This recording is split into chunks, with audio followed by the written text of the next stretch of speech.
Rosa knows the rent is covered. Miguel hurt his back at the Walmart distribution center in Elgin 3 weeks ago.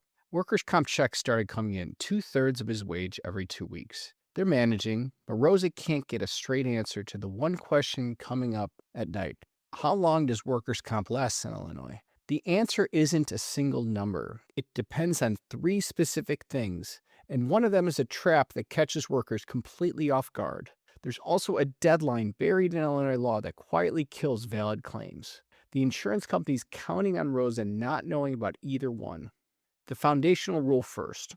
Temporary total disability benefits in Illinois last as long as you cannot work and are under active medical care for a work injury. No fixed endpoint, no automatic cutoff at 12 weeks. The duration is tied directly to your medical condition and your ability to return to your job. Benefits can run for weeks, they can run for months, or on serious injuries involving surgery and extended rehabilitation, they can run for well over a year. It all depends on what your treating physician's documenting about your ability to work.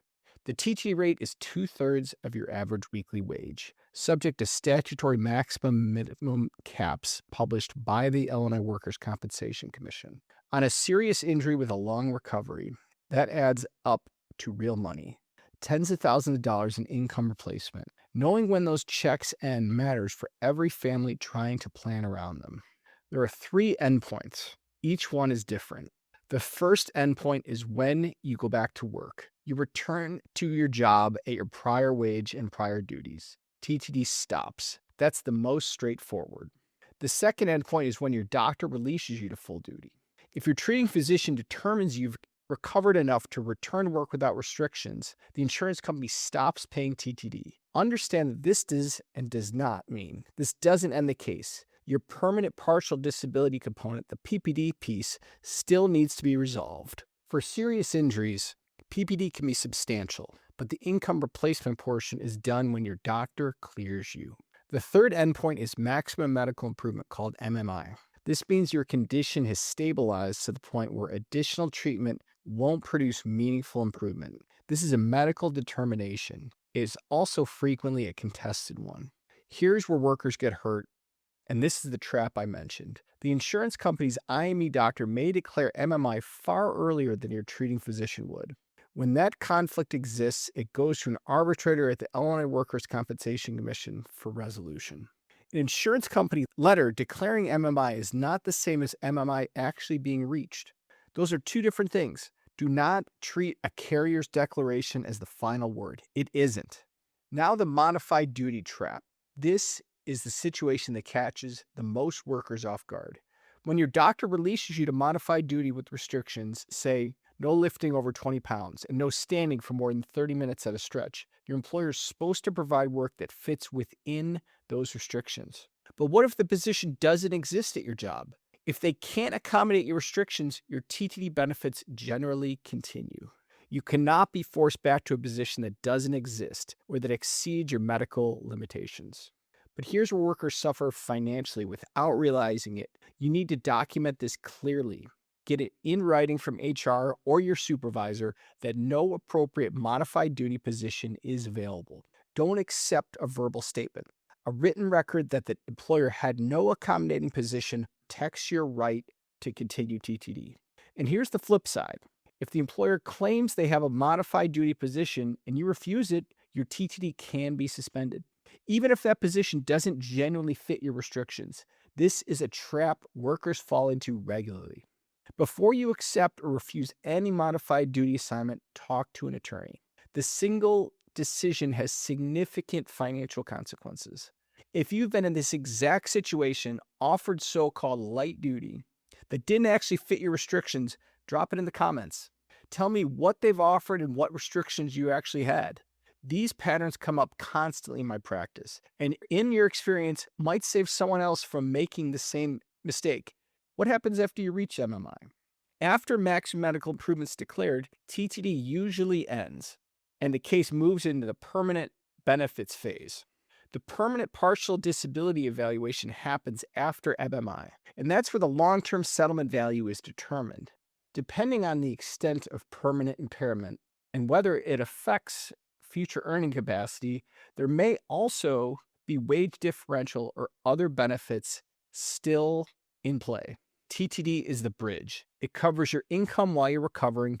PPD is the compensation for the permanent damage that remains after recovery is complete as you're going to get.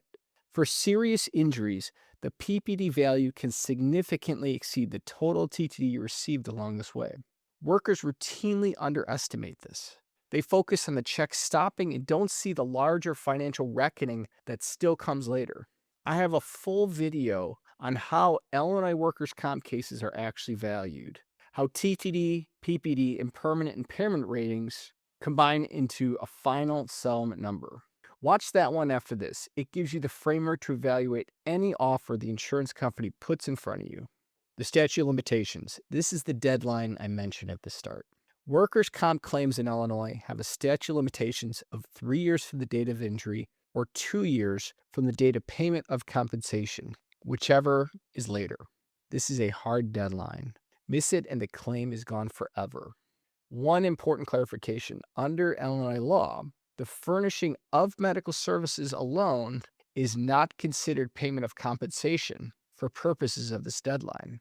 If you've been receiving medical treatment but no wage loss checks, the 2-year period runs from the last actual payment of compensation, not from medical appointments. Confirm this with an attorney so you know exactly where your clock stands. If your claim has been sitting quiet, if communication with the insurance company is slowed, if you've been waiting and hoping things resolve on their own, stop waiting. The clock is running whether or not anyone tells you it is. Contact an attorney to make sure your claim is protected before that window closes. For families managing around these checks, the most honest answer I can give you is this. The duration depends entirely on the injury and the medical trajectory.